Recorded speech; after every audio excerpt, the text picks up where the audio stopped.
Facebook turns 10 with more than 1 billion users around the world. So what's not to like? Is further global success just a click away, or is the fun fading in the face of cooler competitors? This is Inside Story.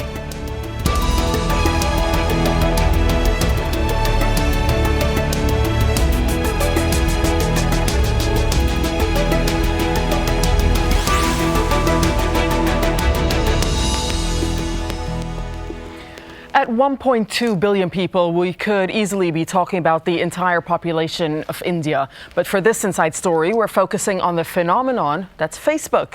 Hello, I'm Darine Abogado. Like all good ideas, it was a simple one. Facebook co-founder Mark Zuckerberg's mission was to make the world more open and more connected. 10 years later, he's gone a long way to achieving that. It's estimated that more than 20% of all time spent on the internet is spent on Facebook. What's the downsides, and how much of a problem is privacy? And are we in danger of losing the skill and the will to communicate in person? Is the online love affair even there? Here's Al Jazeera's Rob Reynolds. Conceived in a college dorm room a decade ago, Facebook has become a behemoth, but a growing number of teenagers have lost interest. DJ Saul of iStrategy Labs has studied Facebook's changing demographics. What we found was that in the last 3 years, there are 3 million fewer teenagers, and we define that in this instance as 13 to 17-year-olds, with 18 to 24 being the next demographic up. So there's a decline in both, and specifically a 25% decline amongst addressable teenagers in Facebook advertising. To find out what happened, we went right to the source, a bunch of cool kids hanging out after school. This whole way where everybody can get a hold of you no matter what, and they just know everything about your life. I don't know, I don't like it anymore. I like to have my own life and have the ability to choose who comments on it or not, I feel like with Facebook, you lose that. Snapchat, Pinterest, and of course Twitter are the social media of choice for this generation. Well, it used to be kind of secret from my family, oh, what are you doing on Facebook? And now they actually are a part of it, so it's like they can see everything you're doing. Sometimes, oh, you're out drinking here, oh, thanks, Mum, yeah. In fact, the biggest increase in Facebook users during recent years has been among people aged 55 and older. Now that's totally uncool. I think a huge part of that just has to be attributed to the rise of parents and grandparents and aunts and uncles who are on the platform and commenting on photos that teens and young people are posting and engaging in the way that advertisers want to see people engaging in Facebook, but that's not what teens are looking for. What teens are looking for is a parent-free zone online. Older people want to know what you're doing. They want to check what you're doing. You don't do anything bad. And many teens who still use Facebook are careful to keep the grown-ups out of the loop. I'm not friends with my dad on Facebook, although he does have an account. Mom and Dad now have Facebook accounts, but as always, they haven't got a clue. Rob Reynolds, Al Jazeera, Los Angeles. To discuss this, let's bring in our guests. With me here in Doha is Nino Kader. He's the CEO of Spark Digital Advertising and Social Media Agency. In London is Matt Rhodes. Matt is a digital director at Fresh Minds. That's an online strategy consultancy. Welcome to you both to Inside Story. Nino, so it really is a phenomenon, isn't it? Facebook celebrating 10 years old. It has more than 1 billion users a month. What do you attribute its success to? Innovation. I think that they continue to try different things. They've had a lot of successes. They've had a few failures, like the Facebook phone, for example. But they just keep trying and they keep going forward. Having 1 billion plus users now is more than any other company of its type that's out there. Matt, do you agree with Nino that it's innovation? Is it something else? What is it? I think it is innovation. I also think they've been very successful globally. If you look, they're the biggest social network in every market now except for Russia, China and Iran, which is a scale nobody else has. Nino, we heard in our reporter's package, Rob Reynolds, a short while ago, someone he had interviewed, a kid he had interviewed, saying that parents are on Facebook now and this is not cool anymore. So is it a case that as Facebook gets older, it's celebrating 10 years of age, so does its core audience? I mean, is this the pattern? Yes, but I also think as kids get older, they'll probably get on Facebook. Right now, a lot of them are on Instagram, but Facebook still gets to play in that arena since they bought Instagram. And Matt, do you think this is detrimental to the growth of Facebook now that an older generation is coming on, and it seems that the younger generation are going off Facebook somewhat? I mean, not necessarily. If you look at a really useful survey done by the Global Web Index, which is a kind of a global survey of use, you're at 88% of teens in the world, excluding China, have a Facebook account. Now that to me feels very much like that market is completely penetrated. You know, this was a site that started with college-age people. It's now having to, if you like, kind of catch up in the older demographics. You know, the fastest growing demographic on Facebook now is 65 plus.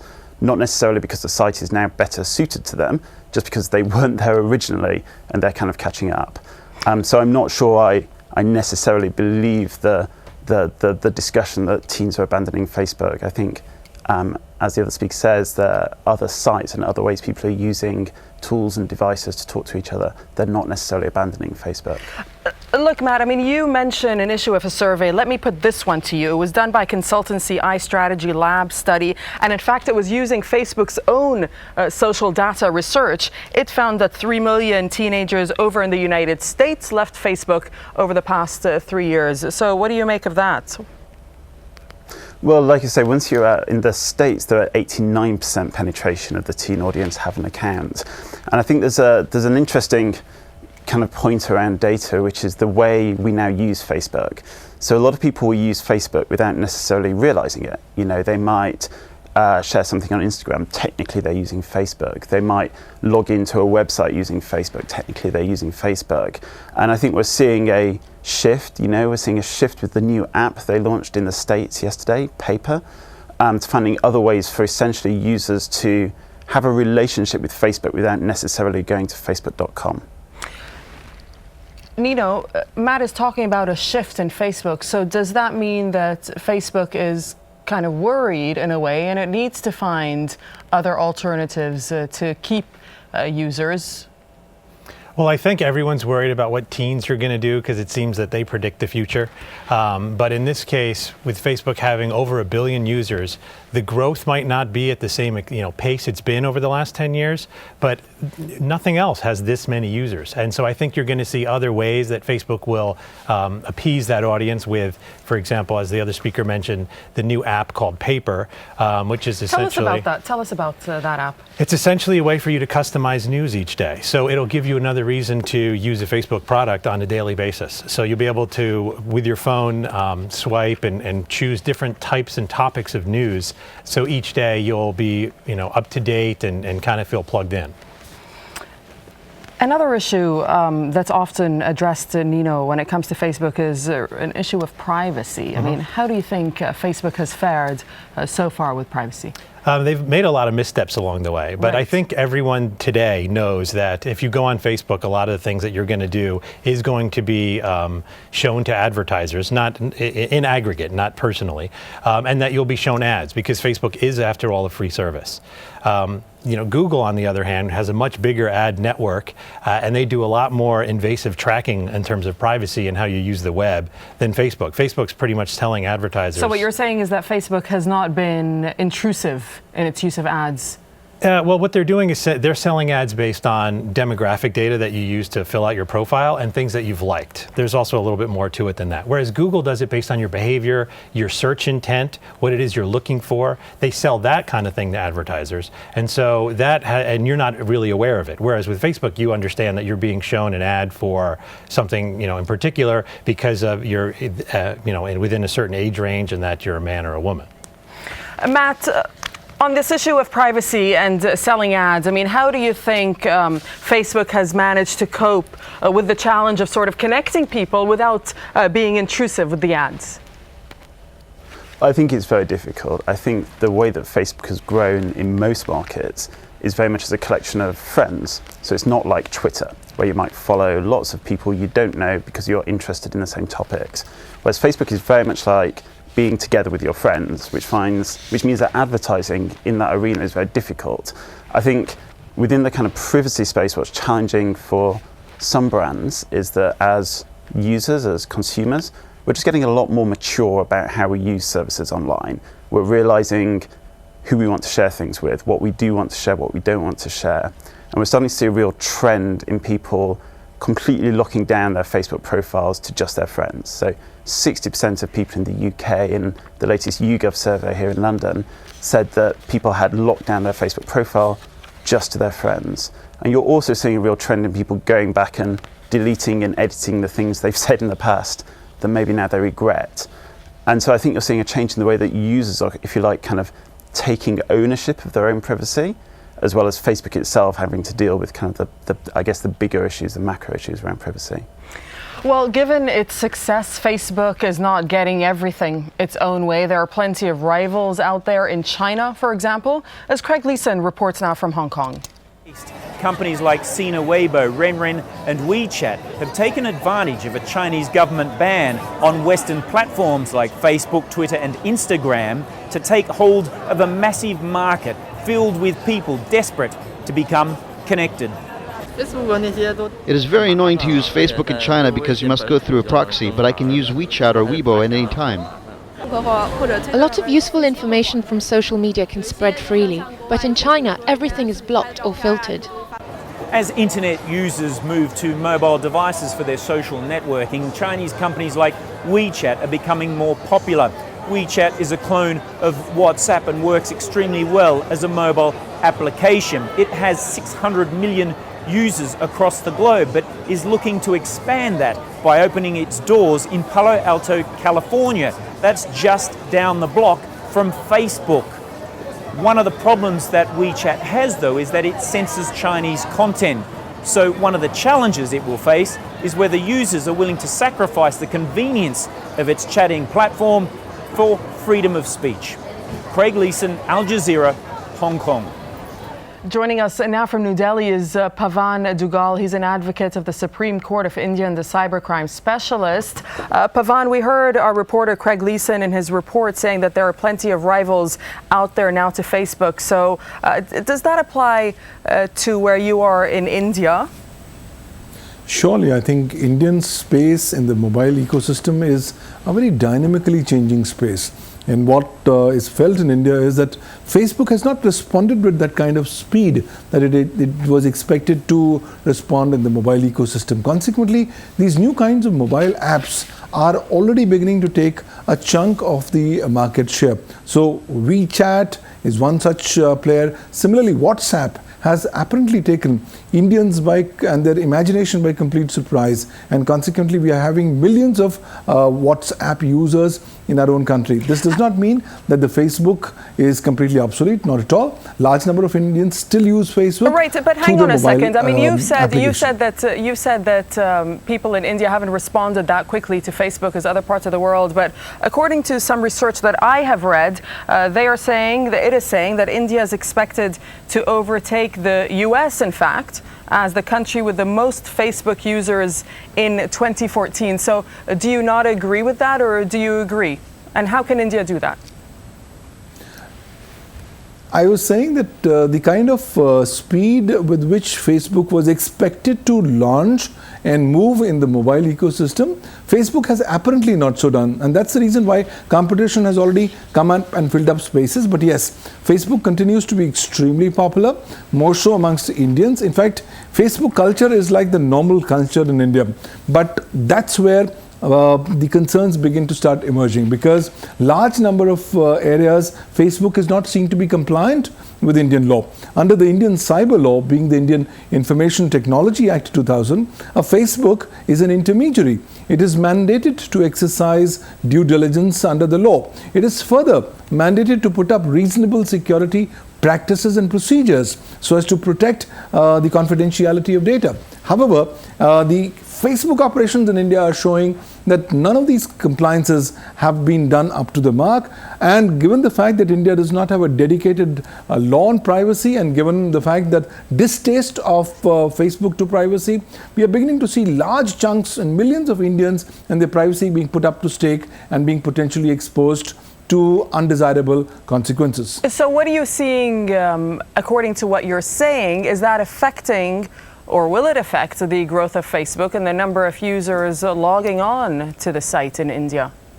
The way it's currently happening, some of these mobile applications like WhatsApp are becoming extremely popular, even pipping Facebook in some of the urban and metropolitan areas. However, Facebook is continuing to become more popular in the range of 25 to 50 years within India. So it's indeed a paradox that while what began as a phenomenon for the teens is now more being engulfed and being embraced by adults, but clearly in the Indian market, unless Facebook really competes and come up with the exact value additions that other mobile applications bring on the table, like WhatsApp and WeChat and Line, clearly there's going to be a big deficit in the numbers of Facebook users in India. And Nino, studying Facebook over the past 10 years, do you think that it can actually come up with tailored sort of products like what our guest from India is saying, according to the Indian market and other markets as well? Well, a few months ago, they came out with Facebook for non-smartphones. So for thousands of different kinds of phones that wouldn't normally have Facebook on them. And so they're trying to address the 2/3 of the world that don't have internet access and are going to be using mobile phones more exclusively and trying to get them to experience Facebook. Matt, how real, in your opinion, is this threat from local competitors in countries to Facebook? I think what we're seeing is people using a multitude of different tools. So rather than where a few years ago, 5 years ago maybe, Facebook would be the tool you would use to message your friends, to share photos, to share videos, to read articles, I think now we're becoming more adept at using different tools for different things. So WhatsApp, which sent 19 billion messages globally last year, so that's more than twice as many SMSs that were sent globally, is now really the predominant tool for messaging. So it's not really a place for Facebook to play in that space because people use WhatsApp for that. Facebook obviously own Instagram, and that's a photo sharing app. Kind of there's good video sharing apps coming on board. And so I think maybe rather than but do you see Facebook delving into that space? Well, there's a couple of ways Facebook delve into. There's probably 3 ways Facebook delve into that space. One, they're quite good at buying stuff. So they bought Instagram. They've got quite a lot of capital to do that kind of thing. 2 is they're a platform for people to discover this other content. The vast majority of video content you see on Facebook probably isn't Facebook video, it's probably on YouTube and just being shared onto there. So it's actually Google content, if you like, being shared into Facebook and consumed in Facebook. And it'll be interesting to see how they adapt and develop to the messaging apps like WhatsApp and find ways to integrate maybe that kind of activity into their platform. So Facebook can both provide these services, but also just provide the space you go to consume them and enjoy them. Nino, just to pick up on what Matt's first point was that Facebook's actually good at buying stuff. So do you agree with that? Are they going to buy their way into these various spaces? Yeah, I think they can, and they can also build stuff in-house. They recently tried to buy Snapchat for $3 billion and were turned down. So that's something that that Facebook can create on its own if it wanted to. But one of the areas I think that you'll see a lot more growth at Facebook is in terms of advertising revenue. Right. They've really started to figure out how to be more attractive to advertisers. So our company, Spark Digi, we manage Facebook pages for lots of different businesses. And as of a few months ago, we saw that the advertising platform on Facebook, they made a lot of changes to make it a lot easier to advertise. And as a result, we've been spending a lot more money on Facebook as well. And I think you're seeing that across the board. And on the issue of revenue, Nino, they're making records actually in revenue, Facebook. So what do you put that down to? Is it innovation? A few months ago, we've been doing a lot of advertising on Facebook for several years now, but a few months ago we saw that they made the advertising tool a lot easier to use. They have a thing where you can boost different posts to show up higher in people's news feeds and whatnot. So as a result, we've been advertising a lot more for the companies that we represent, and I think others have been doing that as well. Matt, your take on the revenue? So, I mean, I agree. I also think Facebook have got better at offering advertising opportunities that feel less intrusive. So they're things that people want to read about, and that's good for everybody. I think there's a broader point on revenue, which goes back to our first point about teens using Facebook, which is if you want to boost your advertising, then maybe teens aren't the audience you want to go for. There's some good research done recently which showed that whilst teens are the cheapest to advertise to on Facebook, they generate nowhere near as much revenue for the brands that advertise as your 45 to 54-year-olds. Right, so I okay, think with Facebook looking to boost its... Right, so this appeal that we were speaking about a short while ago on grown-ups now on Facebook, I mean, how much does that represent, how much is that key to generating revenue and profit for Facebook? I mean, for me, I think that's one of the real reasons why that's a big growth area for Facebook in terms of age, because your people in their 30s and 40s and 50s are the people with the money to spend. A lot of the advertising you see on Facebook is kind of direct response. It's kind of click here and buy now. Here's an offer. Here's something to buy. So they want people with the income to be able to purchase, and then you can charge more for the advertising. Then you can better target people.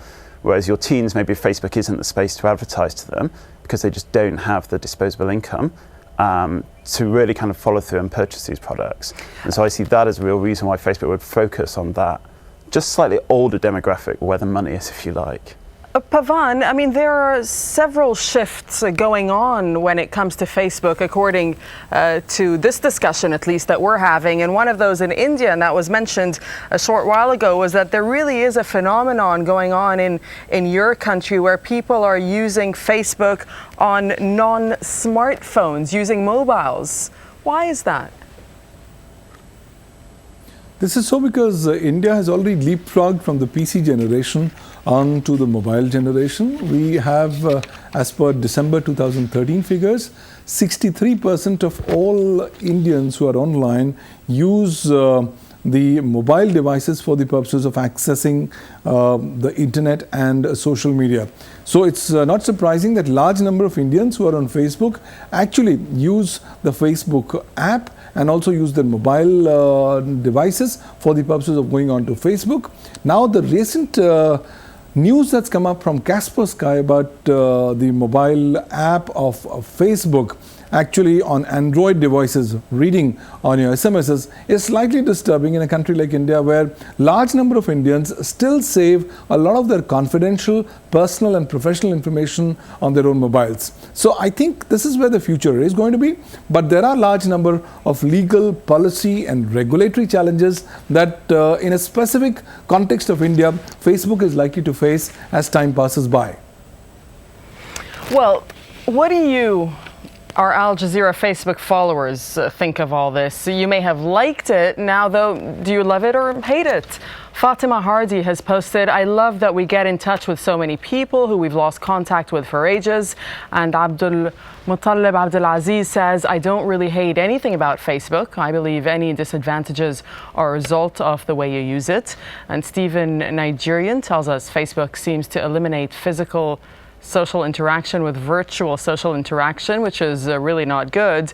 And Basir Mohammadi adds, my social life was much better 10 years ago than now. I feel sorry for those who will join Facebook in the future. So those are just some comments that we've gotten from our followers. And one such comment, I think the gentleman was referring to perhaps a lack of skill when it comes to communicating with people face to face. Are we losing that skill and the will to communicate face to face with Facebook and all the other social media platforms? There's two sides to that coin. So yes, while I can see that argument, I can also see that you get to meet more people that you wouldn't normally have met by going online. People with similar interests, friends of friends, and things like that. For me personally, having moved from Washington to Doha recently, Facebook is a godsend because that's how I'm still staying in touch with all my friends back east without having to travel there all the time. All right, we'll leave it there on that note. Thank you very much, Nino Kader, for joining us on Inside Story. In London, Matt Rhodes, thank you to you as well. And over in New Delhi, Pavan Dubal, we appreciate your time with us on Inside Story on Al Jazeera. And please keep your comments coming about Facebook on Facebook. The address is on your screen now. I'm Darine Abougheda. Thanks for watching from me and the whole team. Goodbye for now.